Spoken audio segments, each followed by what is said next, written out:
Керемет екі жаттығу көрсем, мойнында протрузиясы барларға, грижасы барларға. Егер мойнында протрузия грижа болса, ол остеохондроз түрлері болып келеді. Протрузия грижа, одан кейін остеохондроз асқынып кетеді. Одан кейін уже протрузия грижаны уақытында емдемесе. Мойында остеохондроз түрлері, протрузия грижа болса, зрение әлсіреп бастайды, бас ауырады. Мына қан қысымы бірде көтеріледі, бірде түседі, бас айналады, мазасыздықтар пайда болады. Сондықтан да осы екі жаттығу керемет жаттығулардың бірі. Ендеше менімен бірге жасаймыз. Ол үшін бізге осындай отырғыш керек болады. Көрсеңіздер, өзіңізге ыңғайлы болса болды. Әр жаттығуды өте мұқияттылықпен өзінің техникасымен жасайтын боламыз. Еркесінде қол тұсырлар, остеохондроз барлар. Айттым. Ол көп жерге әсер етеді. Остеохондроздан құтылмаса. Ендеше осындай тәуелділікпен қоямыз, сіздерге көріну үшін міне шынтақты қоямын, бір қолды орнына қоямын. Аяғыңыз жамбастың немесе иықтың арақашықтығындай ашық. Шынтақты қойдым, қолды міне желкеге қойдым, желкеден немесе осылай айналасында болады. Ендеше қазір әр жаттығуды 12-ден жасаймыз, менімен бірге.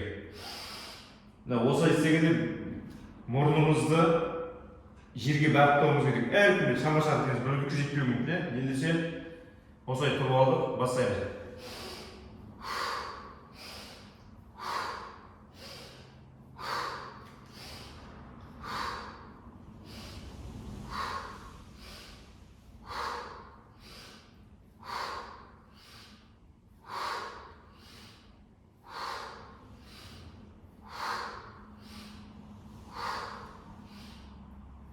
Керемет, 12.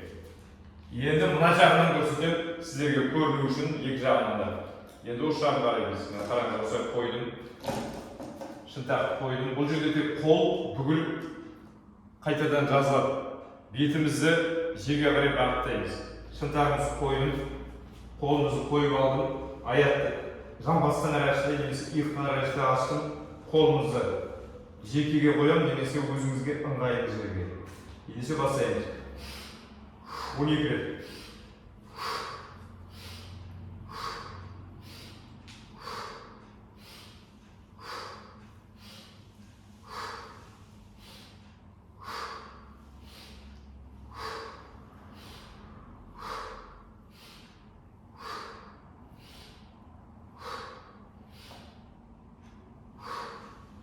Керемет.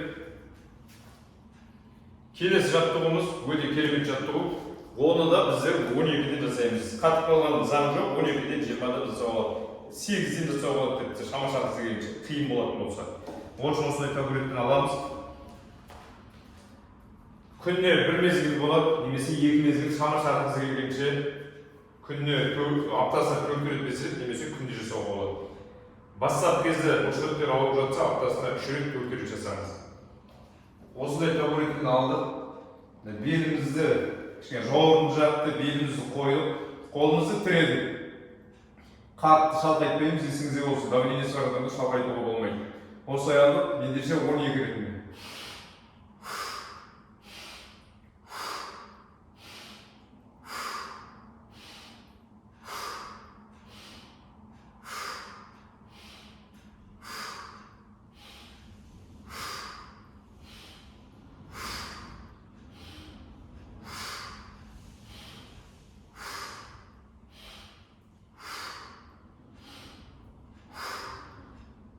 Келесі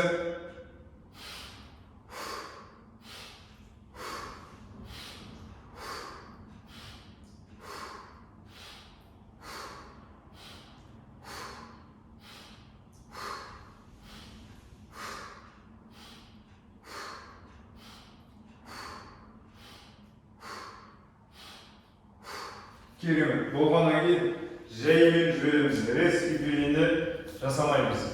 12 реттен қиын болса 8 реттен болады, бастапқы үйреніп кеткенше.